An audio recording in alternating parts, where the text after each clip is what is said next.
Welcome to life line. Psoriasis, బొల్లి మచ్చలు, దీంతో చాలా మంది ఇబ్బందులు పడుతుంటారు. కొంతమంది డిప్రెషన్లోకి కూడా వెళ్తుంటారు. మరి దీనికి నివారణ ఏంటి తెలియచేయడానికి ఈరోజు మనతో పాటు ఉన్నారు హోమియోకేర్ ఇంటర్నేషనల్ డాక్టర్ సుధారాణి గారు. వారిని అడిగి మరిన్ని వివరాలు తెలుసుకుందాం. Welcome to life line doctor గారు. హలో. సోరియాసిస్ అనగానే చాలామంది ప్యాచెస్ వస్తూ ఉంటాయి. పర్టికులర్గా బాడీలో ఎక్కడి నుంచి స్టార్ట్ అవుతూ ఉంటుంది? ఇది పేషెంట్ బట్టి ఉంటుందా, ఎలా ఉంటుందంట డాక్టర్ గారు? చర్మ సమస్యలన్నీ కొన్నిట్లలో చాలా మొండి వ్యాధులు అనేవి ఉంటాయి. ఈ మొండి వ్యాధులలో ఈ సోరియాసిస్, విటిలిగో అంటే బొల్లి మచ్చలు ఇవి కొంచెం మొండి వ్యాధులు అనమాట. అంటే చాలా సంవత్సరాలు, కొంతమందికి లైఫ్ లాంగ్ కూడా ఉండే అవకాశం ఉంటుంది. అయితే సోరియాసిస్ గురించి మనం చూసుకుంటే, సోరియాసిస్ అనేది ఒక చర్మ సమస్య. దీని ముఖ్య లక్షణం ఏంటంటే చర్మం అనేది పొడి బారడము, ఎరుపు కానీ పర్పుల్ కలర్లో కానీ రెడ్ కలర్లో కానీ మారి అవి సిల్వర్ కలర్ స్కేల్స్ లాగా, చేప పులుసులాగా చర్మం అనేది డ్రై అయిపోయి ఆ పొట్టు రాలుతూ ఉంటుంది అనమాట. చర్మ పులుసులాగా ఊడిపోతూ ఉంటుంది. సో ఇది దీని ముఖ్య లక్షణం.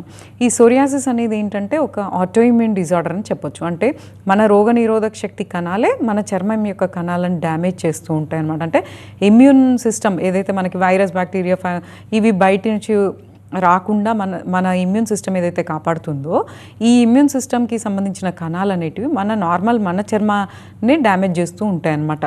సో ఈ ఇమ్యూన్ రియాక్షన్స్ అనేటివి ఎక్కువగా ఉంటాయన్నమాట, ఆటో ఇమ్యూన్ రియాక్షన్స్ అనేటివి. సో అయితే దీనికి ట్రిగ్గరింగ్ ఫ్యాక్టర్స్ అనేటివి ఉంటాయి. ఈ సోరియాసిస్ అనే చర్మ సమస్య, పొడి బారడము, చేప పులుసులాగా ఊడిపోవడం, ఈ చర్మ సమస్యకి ట్రిగ్గరింగ్ ఫ్యాక్టర్స్ అనేటివి ఉంటాయి. అవేంటంటే ఎక్కువగా మానసిక ఒత్తిడి బాగా ఎక్కువగా ఉండడము, దానివల్ల మన బాడీలో ఉన్న మెటబాలిజం అనేది డిస్టర్బ్ అయిపోవడము. సో అలాగే ఇది చల్లదనానికి కొంచెం ఈ సోరియాసిస్ అనేది ఎక్కువైపోతూ ఉంటుంది అనమాట. చల్లటి వాతావరణంలో, చల్లటి నీళ్ళల్లో పనిచేయడము, తర్వాత కెమికల్స్కి ఎక్కువ ఎక్స్పోజ్ అవ్వడము, సో ఇంకా ఏదైనా స్కిన్కి ఇంజురీస్ అవ్వడము, వాటిలలో నుంచి కూడా ఏదైనా స్కిన్ క్రాక్ అవ్వడము, స్కిన్ ఇంజురీస్ అవ్వడం వల్ల కూడా ఆ ఏరియాలో ఇది ఫ్రెష్గా మళ్ళీ సోరియాసిస్, స్కిన్ డ్రైనెస్ అనేది డెవలప్ అయ్యే అవకాశం ఉంటుంది. సోరియాసిస్ అనేది ఏంటంటే మనకి చర్మంలో ఎక్కడైనా రావచ్చు.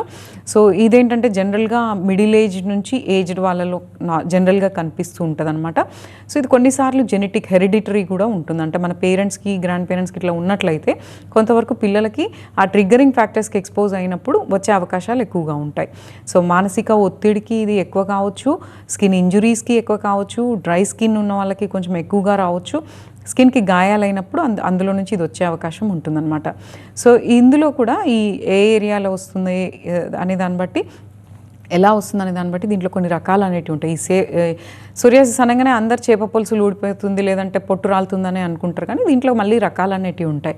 సో జనరల్గా 90% ఈ సోరియాసిస్లో మాత్రం 90% ఈ ప్లేక్ సోరియాసిస్ అనేది ఉంటుంది. అంటే ఈ మనం ఇంతకుముందు చెప్పుకున్నట్లుగానే ఆ చర్మం అనేది చేతులకి, కాళ్ళకి, స్కాల్ప్ హెయిర్ లైన్ కానీ, కాళ్ళ మీద కానీ, చేతుల మీద కానీ, పొట్ట, వీపు ఇదంతా కూడా ప్యాచెస్ లాగా మారి, డ్రై స్కిన్ లాగా మారి, చేప పులుసులాగా రాలడము, దాని కింద స్కిన్ అనేది బ్లడ్ మార్క్స్తో ఉండడం అనమాట. దీన్ని ప్లేక్ సోరియాసిస్ అంటాం. సోరియాసిస్ వల్గారిస్ అని కూడా అంటాం. ఇది 90% ఎక్కువగా కనిపించే సోరియాసిస్. అలాగే గట్టెడ్ సోరియాసిస్ అనేది ఉంటుంది. ఇదేంటంటే సోరియాసిస్లోనే ఒక రకం. అంటే మనం ఒక ఆయిల్ డ్రాప్ వేస్తే అది చర్మం మీద ఎట్లా నిలబడుతుందో అట్లా ఒక బొడిపిల్ల మాదిరిగా ఆ చర్మం అనేది పొడి బారిపోయి డ్రైగా ఒక బొడిపిల్ల మాదిరిగా స్కిన్ అనేది ఏర్పడుతుంది. ఇది జనరల్గా బ్యాక్లో రావచ్చు, హ్యాండ్స్, లెగ్స్, ఎక్స్ట్రిమిటీస్ మీద రావచ్చు అనమాట. అలాగే సోరియాసిస్లో ఇన్వర్స్ సోరియాసిస్ అనేది ఉంటుంది. ఇదేంటంటే ఎక్కువ శాతం ఫోల్డింగ్స్లో, అంటే చంకలలో లేదంటే గజ్జలలో, సో బ్రెస్ట్ ఫోల్డ్స్లో, గ్లూటియల్ ఫోల్డ్స్లో, పిరుదల భాగంలో ఇట్లా కొంచెం ఫోల్డింగ్స్లో ర్యాష్ లాగా ఏర్పడుతుంది. కొంతమందికి పొట్టు రాలుతుంది, కొంతమందికి ర్యాష్ లాగా ఏర్పడుతుంది. ఎరిథ్రోడర్మిక్ అనే దాంట్లో కూడా ఈ స్కిన్ అనేది ఎక్కువ ర్యాష్ లాగా, ఎర్రగా ఇట్లా ఫామ్ అవుతూ ఉంటుంది అనమాట. అందుకే ఇది ఏంటి అనేది కొన్నిసార్లు వేరే స్కిన్ ప్రాబ్లమ్స్లో కూడా ఇలాంటి లక్షణాలు ఉంటాయి. కాబట్టి డాక్టర్ని కలిస్తేనే ఇవన్నీ మనకు తెలుస్తాయి అనమాట. ఇంకా కొంతమందిలో ఏంటంటే పస్చులర్ సోరియాసిస్, అంటే ఈ సోరియాసిస్ అనేది చేప పులుసులాగా కాకుండా చీము గుల్లల్లాగా ఫామ్ అవుతూ ఉంటుంది అనమాట. ఈ చీము గుల్లలు అనేటివి నాన్ ఇన్ఫెక్షియస్సే ఉంటాయి, కానీ అవి బాగా చీము గుల్లలు, చీము నిండిపోయి ఉంటాయి కాబట్టి ఇబ్బందికరంగా ఉంటుంది. ఆల్ ఓవర్ బాడీ అనేది అవి వస్తే కొన్నిసార్లు కొద్దిగా లైఫ్ రిస్క్ కూడా అయ్యే అవకాశం ఉంటుంది అనమాట. అయితే సోరియాసిస్ అనేది అంటువ్యాధి కాదు. అంటే ఒకరితో ఒకరి ముట్టుకుంటే అది ఇన్ఫెక్షన్ అనేది రాదు, ఇన్ఫెక్షన్ అనేది ఉండదు. సోరియాసిస్ అనేది ఆటోఇమ్యూన్ డిజార్డర్. అంటే తనకే ఎక్కువ స్ట్రెస్కి గురైనప్పుడు, ఎక్కువ కెమికల్ ఎక్స్పోజ్ అయినప్పుడు, ఎక్కువ చల్లదనానికి ఎక్స్పోజ్ అయినప్పుడు, వెదర్ చేంజ్ అయిన ప్రతి చిన్నది వాళ్ళకి అది ట్రిగ్గర్ అవుతుంది అనమాట. అది వాళ్ళకే స్ప్రెడ్ అవుతుంది, కానీ వాళ్ళ నుంచి ఇంకొకరికి సోరియాసిస్ అనేది రాదు. బొల్లి మచ్చలు కూడా అంతే, ఒకరి నుంచి ఒకరికి ఇన్ఫెక్షన్స్ కాదనమాట.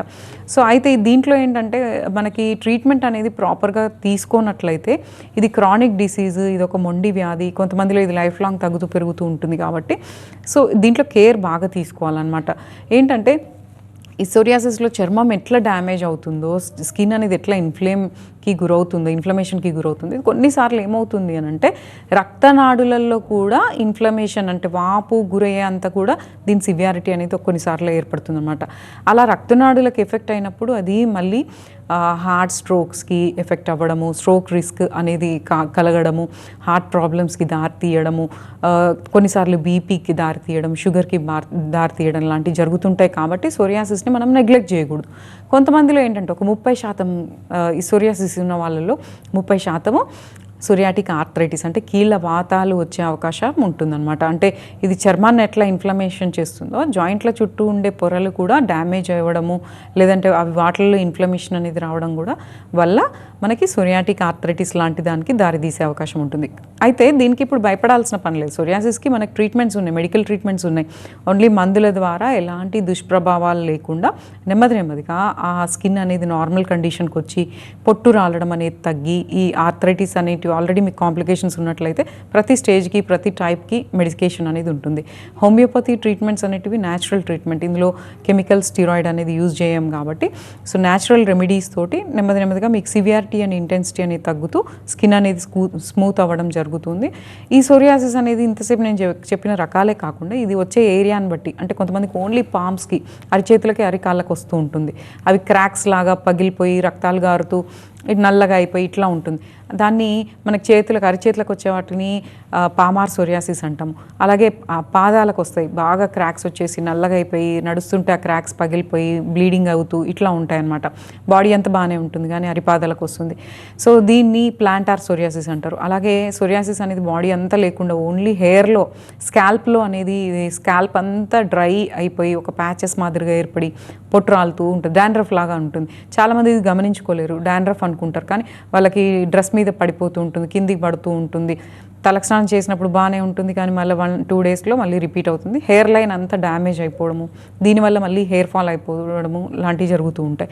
దీన్ని స్కాల్ప్ సోరియాసిస్ అంటాం అనమాట. కాబట్టి సోరియాసిస్ అనేది ఆటోఇమ్యూన్ డిజార్డర్, హెరిడిటీ కూడా ఉండొచ్చు, వాతావరణం మార్పుల వల్ల రావచ్చు, మీరు చాలా వీక్గా ఉండడము, మీ ఇమ్యూన్ సిస్టమ్ బ్యాలెన్స్డ్గా లేకపోవడము, బాగా స్ట్రెస్లో ఉండడము, తర్వాత మీ ఫుడ్ హ్యాబిట్స్ కరెక్ట్గా లేకపోవడం, ఇవన్నీ మల్టిపుల్ ఫ్యాక్టర్స్ ఉంటాయి కాజెస్ అనేటివి.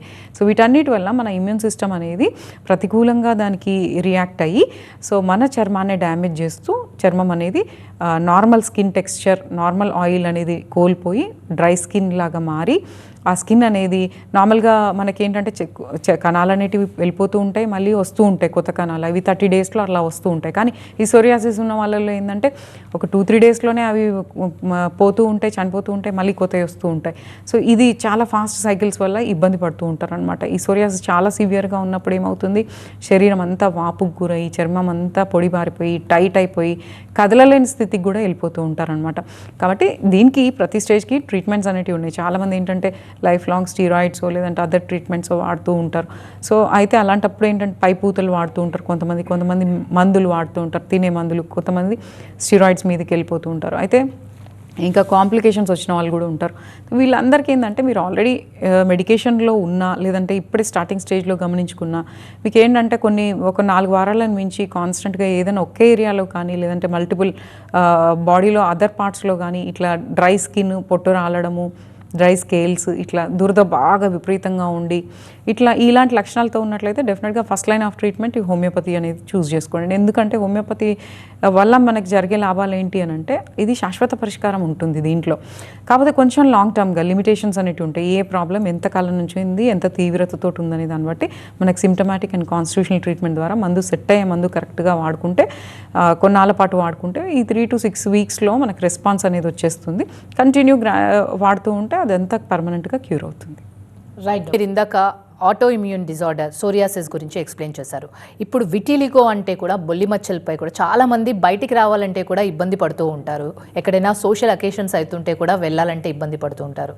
అది చాలా చిన్నగా ఉన్నప్పుడే ట్రీట్మెంట్ తీసుకుంటే ఏ విధంగా ఉంటుంది? ఇందులో కూడా స్టేజెస్ ఉంటాయా?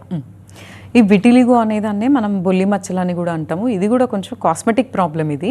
సో ఇది కూడా కాంటేజియస్ కాదు, ఇన్ఫెక్షన్స్ కాదు, ఒకరి నుంచి ఒకరికి ముట్టుకుంటే రాదు, సో వాళ్ళతో కలిసి ఉన్నా కూడా రాదు, పెళ్ళిళ్ళు చేసుకున్నా ఏ పిల్లలకు వస్తుందని గ్యారంటీగా పిల్లలకి వస్తుందని కూడా ఏముండదు, పెళ్ళిళ్ళు కూడా చేసుకోవచ్చు, నార్మల్ లైఫ్ లీడ్ చేయొచ్చు. ఇది ఓన్లీ ఏంటంటే చర్మం కలర్ అనేది మారుతుంది, అంతేగాని లైఫ్ రిస్క్ అనేది ఏమీ ఉండదు. సో ఈ తెల్ల మచ్చలు అనేటివి ముఖ్యంగా ఏంటంటే ఇది ఆటోఇమ్యూన్ డిజార్డర్. ఇది కూడా ఆటోఇమ్యూన్ డిజార్డర్ అంటే మన రోగనిరోధక శక్తి బ్యాలెన్స్డ్గా లేకపోవడం వల్ల మన రోగనిరోధక శక్తి కణాలే ఈ చర్మానికి సంబంధించిన కలర్ ఉండాలి అంటే మెలనిన్ అనే పిగ్మెంట్ అనేది ఉండాలి, అదే మన చర్మం యొక్క కలర్ని క్రియేట్ చేస్తుంది. ఈ మెలనిన్ అనేది ఎక్కడి నుంచి వస్తుందంటే మెలనోసైట్స్ అనే కణాలు, చర్మం యొక్క కణాల నుంచి వస్తుంది. అయితే ఇట్లా రోగనిరోధక శక్తి కరెక్ట్గా లేని వాళ్ళకి ఆటోఇమ్యూన్ రియాక్షన్స్ అనేటివి ఎక్కువైపోవడం వల్ల ఆ ఇమ్యూన్ సెల్స్ అనేటివే మన మెలనోసైట్స్ మీద అటాక్ చేస్తూ ఉంటాయి. సో ఆ మెలనోసైట్స్ డ్యామేజ్ అవ్వడం వల్ల ఈ మెలనిన్ పిగ్మెంట్ అనేది తగ్గిపోతుంది. ఆ మెలనిన్ పిగ్మెంట్ తగ్గిపోయిన ఏరియాలో చర్మం అనేది ఈ నార్మల్ కలర్ లేకుండా వైటిష్గా వచ్చేస్తుంది అనమాట. సో దాన్నే మనము బొల్లి విటిలిగో అంటాం. ఇది బాడీలో ఎక్కడైనా రావచ్చు. సో జనరల్గా చేతులకి, కాళ్ళకి, పెదాలకి, కళ్ళ చుట్టూ, ముక్కు పక్కల ఇట్లా వస్తూ ఉంటుంది. అయితే ఈ విటిలిగోలో మనకి రకాలు అనేటివి ఉంటాయి అన్నమాట. అవి ఏంటంటే జనరలైజ్డ్, అంటే మొత్తం అది బాడీలో ఎక్కడైనా రావచ్చు అనమాట. ఒక స్పాట్స్ మాదిరిగా, చిన్న చిన్న స్పాట్స్ మాదిరిగా బాడీలో ఎక్కడైనా రావచ్చు అనమాట.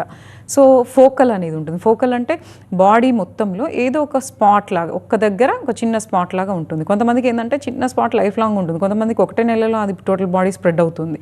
ఎందుకు అనేది పర్టికులర్గా రీజన్స్ ఉండవు, కానీ ట్రిగ్గరింగ్ ఫ్యాక్టర్స్ అనేవి ఉంటాయి ఆటోఇమ్యూన్ డిజార్డర్ కాబట్టి. ఇంకా యూనివర్సాలిస్ అనేది ఉంటుంది, విటిలిగోలో యూనివర్సాలిస్ అనేది ఉంటుంది. అంటే సో ఈ తెల్ల మచ్చలు అనేటివి ప్రాపర్గా మనం కేర్ తీసుకోక, పర్సనల్ కేర్ లేక, ట్రీట్మెంట్స్ తీసుకోకపోతే టోటల్ బాడీ అంతా కూడా, అంటే face, body, trunk, extremities, hands, legs అంతా కూడా స్ప్రెడ్ అయిపోయే అవకాశం ఉంటుంది టోటల్ బాడీ. సో ఇంకోటి ఏంటంటే యాక్రోఫేషియల్, అంటే ఇది ఓన్లీ బాడీ అంతా ఏముండదు కానీ ఫింగర్స్కి వస్తుంటుంది, పాదాలకు కానీ చేతి వేళ్ళకి కానీ. సో అలా వస్తూ ఉంటుంది అనమాట. సో కొంతమందికి ఏంటంటే ఇది మ్యూకోజల్ అంటే మ్యూకస్ మెంబ్రెయిన్స్ మీదనే ఈ విటిలిగో అనేది వస్తుంది. అంటే బాడీ అంతా ఉండదు, ఎక్కడెక్కడైతే మ్యూకస్ మెంబ్రెయిన్స్ అంటే ముక్కు లోపల చర్మము, నోట్లో, లిప్స్ లోపల, ఓరల్ స్కిన్, లేదంటే personal areas, private areas, so ఎక్కడెక్కడైతే మ్యూకస్ మెంబ్రెయిన్స్ ఉంటాయో అక్కడక్కడ ఈ తెల్లమచ్చ అనేది వచ్చే అవకాశం ఉంటుంది. సో అయితే ఈ తెల్లమచ్చ ఉన్న వాళ్ళలో ఏంటంటే లక్షణాలు నొప్పి, దురద అలాంటివి ఏమి ఉండవు, కానీ సెన్సిటివ్గా ఉంటుంది. ఇది కొంచెం సన్బర్న్స్ అయ్యే అవకాశం ఉంటుంది. ఎండకి విపరీతంగా ఎక్స్పోజ్ అయినప్పుడు, ఎండకి ఎక్స్పోజ్ అవ్వడం మంచిదే, కానీ విపరీతంగా ఎక్స్పోజ్ అవుతే సన్బర్న్స్ అవుతాయి కూడా ఆ పిగ్మెంట్ అనేది వెళ్ళిపోతూ ఉంటుంది అనమాట. కొన్నిసార్లు ఏంటంటే ఈ విటిలిగో ఆటోఇమ్యూన్ డిజార్డర్ అయినా కూడా ఇందులో మళ్ళీ సెకండరీగా మనకి nutrition deficiency, vitamin deficiency, anaemia, రక్తహీనత, విటమిన్ల లోపాలు, ఆహారపు అలవాట్లు కరెక్ట్గా లేకపోవడము, చాలా మీరు ఇతర మందులు ఎక్కువగా వాడే అలవాటు ప్రతి చిన్నదానికి ఉండడము, బాడీకి ఎక్సర్సైజ్ అనేది లేకపోవడము, మైండ్ హెల్త్ కరెక్ట్గా లేకపోవడము, మెంటల్ హెల్త్ కరెక్ట్గా లేకపోవడము, ఎక్సెసివ్ స్ట్రెస్గా ఉండడము, డిప్రెషన్. సో ఇంకా ఇలాంటి వాటి వల్ల కూడా సో ఈ విటిలిగో అనేది స్ప్రెడ్ అయ్యే అవకాశం ఉంటుందన్నమాట. సో ఇంకొకటి ఏంటంటే ఈ విటిలిగో, ఈ తెల్ల మచ్చలు, బొల్లి అనేది ఇందులో మళ్ళీ ఇంకొక 2 రకాలు అనేటివి ఉంటాయి. అవి ఏంటంటే సెగ్మెంటల్, నాన్ సెగ్మెంటల్ అనేటివి ఉంటాయి. నాన్ సెగ్మెంటల్ అనేటివి ఎట్లా ఉంటుందంటే ఈ తెల్ల మచ్చలు బాడీలో ఎక్కడైనా, ఏ సైడ్ అయినా రావచ్చు, చేతులకి, కాళ్ళకి, ఫేస్కి, ఎక్కడైనా రావచ్చు అనమాట. సెగ్మెంటల్ అనేది ఏంటి అని అంటే ఏదో ఒకవైపుకే, అదేంటంటే వస్తే ఒకటే సైడ్, లెఫ్ట్ సైడ్ కంటికి, మూతి చుట్టూ, చేతులకి, కాళ్ళకి, only left side, right side అట్లా వస్తూ ఉంటుంది. దీనికి రీజన్స్ ఎలా చెప్పుకుంటూ వస్తారనంటే సో మనకి డార్సల్ రూట్స్ అనే నరాలు ఎక్కడెక్కడికైతే పాస్ అవుతూ ఉంటాయో స్పైనల్ కార్డ్ నుంచి, సో అక్కడక్కడ ఈ సెగ్మెంటల్ విటిలిగో వచ్చే అవకాశం ఉంటుంది అని చెప్పుకుంటూ ఉంటాం అనమాట. అయితే ఇవేంటంటే ఇది కూడా క్రానిక్ డిసీజే, మొండిది. ఒకసారి వచ్చింది అని అంటే దాదాపుగా లైఫ్ లాంగ్ అది పెరుగుతూ ఉంటుంది అనమాట. అయితే ఇలాంటి వాటికి కూడా చాలామంది ఎక్స్టర్నల్ పైపూతలు వాడుతూ ఉంటారు, మెడిసిన్స్ వాడుతూ ఉంటారు. కొంతమందికి మంచిగా అవుతూ ఉంటుంది, కొంతమందికి మంచిగా కాదు. సో ఇలాంటప్పుడు మనకేంటంటే హోమియో కూడా బెస్ట్ ఆప్షన్ అనమాట. హోమియోపతి మెడిసిన్స్లో కూడా న్యాచురల్ రెమెడీస్ ద్వారా మెయిన్ రూట్ కాజ్ అనేది, అంటే ఏ కారణం వల్ల, ఇది యాంగ్జైటీ వలన, లేదంటే స్ట్రెస్ఫుల్ లైఫ్ వలన, ఆటోఇమ్యూన్ డిజార్డర్ వలన, అంటే ఇమ్యూన్ సిస్టమ్ కరెక్ట్గా లేకపోవడం వలన, లేదంటే ఇంకేదైనా ఫ్యాక్టర్స్ ఉన్నాయా అనేది కరెక్ట్గా కనుగొని దానికి తగ్గట్టుగా ఎన్నో వేల రకాల మందులు ఉంటాయి. ఆ మందులలో వాళ్ళకి సెట్ అయ్యే ఇండివిజువల్ మెడిసిన్ అనేది సెలెక్ట్ చేసి అది కరెక్ట్ పొటెన్సీస్లో రెగ్యులర్గా యూజ్ చేస్తుంటే, కొంచెం లాంగ్ టర్మ్ యూజ్ చేయాలి. యూజ్ చేస్తే ఒక 2-3 మంత్స్లో మనకి రెస్పాండ్ అనేది వచ్చేస్తుంది. ఆ తెల్ల మచ్చలలో మళ్ళీ రెడ్గా పింక్గా అయిపోయి మళ్ళీ నార్మల్ స్కిన్ వచ్చేస్తుంది, లేదంటే అక్కడే నల్లటి మచ్చల్లాగా వచ్చేసి నార్మల్ స్కిన్లో కలిసిపోతూ ఉంటుంది. సో దీనికి ట్రీట్మెంట్ అనేది ఉంది. చాలామందికి మనకి హోమియోపతిక్ మెడిసిన్స్ వాడి ఈ తెల్ల మచ్చలలో మళ్ళీ నార్మల్ స్కిన్ వచ్చేసి అది మళ్ళీ మెడిసిన్స్ ఆపేసినాక మళ్ళీ రిపీట్ కాకుండా కూడా చేసుకోవచ్చు. అయితే ఇదేంటంటే మీరు గమనించుకునేది ఏంటంటే ఈ తెల్ల మచ్చలు ఉన్న వాళ్ళు స్టార్టింగ్ స్టేజ్లోనే ట్రీట్మెంట్స్ తీసుకోండి. చిన్న మచ్చ రాగానే అది మొండిగా వదిలేయకండి, ఎందుకంటే అది బాడీ అంతా స్ప్రెడ్ అవుతుంది. ఒక 80% బాడీ అంతా స్ప్రెడ్ అయిపోయింది అనుకోండి, ట్రీట్మెంట్స్ అంత తొందరగా రెస్పాండ్ అవ్వవు, అంత యూస్ఫుల్గా ఉండవు. కాబట్టి ఇంకోటి ఏంటంటే ఇది ఉండడం వల్ల మనకి సోషల్గా అందరితో కలవలేము, ప్రతి దగ్గర కొంత ఇబ్బందికరంగా ఉండి కొంతమంది బాగా స్ట్రెస్ డిప్రెషన్లోకి వెళ్ళిపోయి కొన్నిసార్లు సూసైడ్ అటెంప్ట్ కూడా చేసుకుంటూ ఉంటారనమాట. సో కాబట్టి వీటికి మనం ఫీల్ అవ్వాల్సిన పని లేదు, ఎందుకంటే దానివల్ల మనకి ప్రాణహాని ఏముండదు. ఓన్లీ చూడడానికి కలర్ ఒకటే మారిపోయి ఉంటుంది, అది ముట్టుకుంటే రాదు.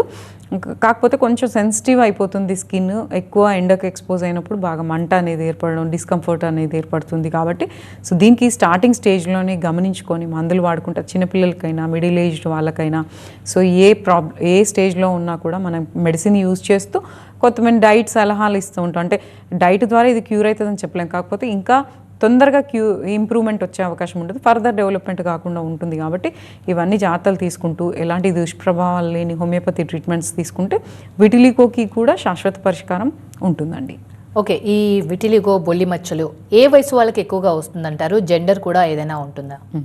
జనరల్గా ఈ విటిలిగో, సోరియాసిస్, ఈ ఆటోఇమ్యూన్ డిజార్డర్స్ అనేటివి మిడిల్ ఏజ్డ్ అండ్ ఓల్డ్ ఏజ్లో వచ్చే అవకాశం ఉంటుందన్నమాట. కానీ ఈ మధ్యకాలంలో టీనేజర్స్లో కూడా ఇవి కనిపిస్తూ ఉన్నాయి, చిన్నపిల్లలలో కూడా కనిపిస్తూ ఉన్నాయి అన్నమాట.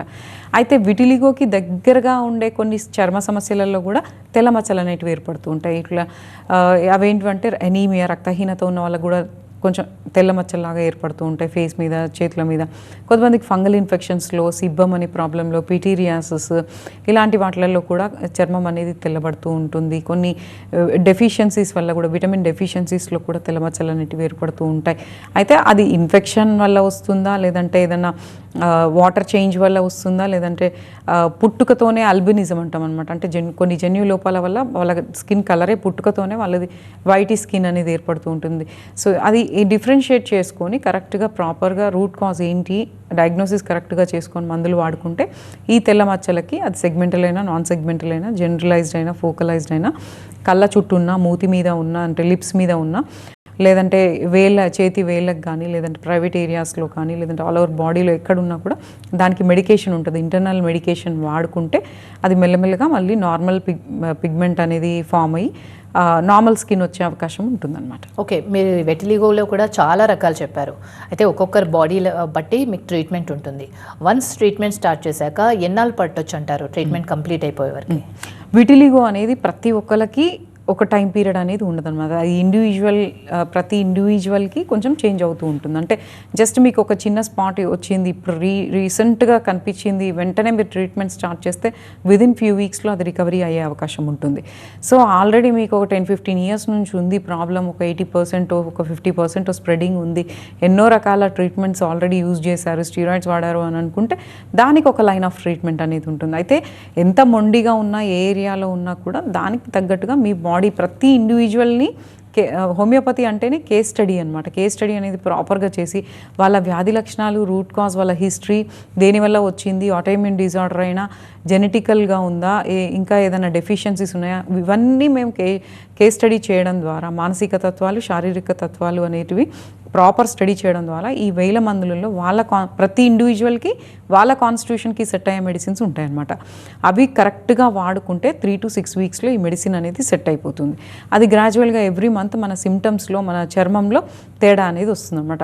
కొంతమందిలో ఫ్యూ వీక్స్లోనే రెస్పాండ్ అవుతుంది, కొంతమందిలో కొంత లాంగ్ టర్మ్గా ఒక 2-3 ఇయర్స్ అట్లా వాడుకుంటే కంప్లీట్ రికవరీ అనేది అయ్యే అవకాశం ఉంటుంది. అది ప్రాబ్లం మనకి డైరెక్ట్గా అందరికీ ఒకలాగా ఉండదు. వాళ్ళు వచ్చి కన్సల్ట్ అయినప్పుడు వాళ్ళకు ఉండే ప్రాబ్లమ్ని బట్టి మేము చెప్తామన్నమాట. ఓకే, సోరియాసిస్ కానీ విటిలిగో కానీ ఈ చర్మ వ్యాధులు ఉన్న వాళ్ళు ఎలాంటి జాగ్రత్తలు తీసుకోవాలంటారు? సో ఫస్ట్ సోరియాసిస్ మనం చూసుకుంటే, సోరియాసిస్ అంటేనే మనకి డ్రై స్కిన్ అయిపోతుంది అనమాట. స్కిన్ అనేది ఎక్సెసివ్ డ్రై అయిపోయి మృత కణాలు అనేటివి ఎక్కువ అవుతుంటాయి. కాబట్టి వీళ్ళు ఎప్పుడు డ్రైగా ఉండకుండా చూసుకోవాలి. చల్లగాలికి, చల్లటి నీళ్ళల్లో, చల్లటి వాతావరణంలో ఎక్కువ ఎక్స్పోజ్ అవ్వకుండా చూసుకోవాలి. ఎక్కువ డిప్రెషన్, స్ట్రెస్కి గురి కావద్దు. హ్యాపీగా ఉండడానికి ట్రై చేయండి. ఎందుకంటే స్ట్రెస్ లెవెల్స్ ఎక్కువైపోతే మెటబాలిజం డిఫరెన్స్ వస్తుంది, దానివల్ల ప్రాబ్లం అనేది ఇంకా ఎక్కువైపోతుంది. చల్లటి వాతావరణానికి వింటర్లో రైనీ సీజన్లో కొంత ఇది ఎక్కువైపోయే అవకాశం ఉంటుంది. కాబట్టి కొంచెం ఆ వాతావరణానికి ఎక్కువ ఎక్స్పోజ్ అవ్వకుండా ఉండడానికి ట్రై చేయాలి. ఇంకా డైట్ పరంగా ఇది ఆల్రెడీ సోరియాసిస్ ఉన్న వాళ్ళు రక్తహీనత ఉండి విటమిన్ లోపాలు, ప్రోటీన్ డెఫిషియన్సీస్ ఉంటే ప్రాబ్లం ఎక్కువైపోతుంది. కాబట్టి మంచిగా యాంటీ ఇన్ఫ్లమేటరీ, విటమిన్ సి ఉండేటివి, తర్వాత మంచి ఆకుకూరలు, కూరగాయలు, తృణధాన్యాలు, సో ఇలాంటివి బాగా తీసుకోవాలన్నమాట. సో ఈ జాగ్రత్తలు పాటించుకుంటే సరిపోతుంది. డ్రై స్కిన్ కాకుండా చూసుకోవాలి.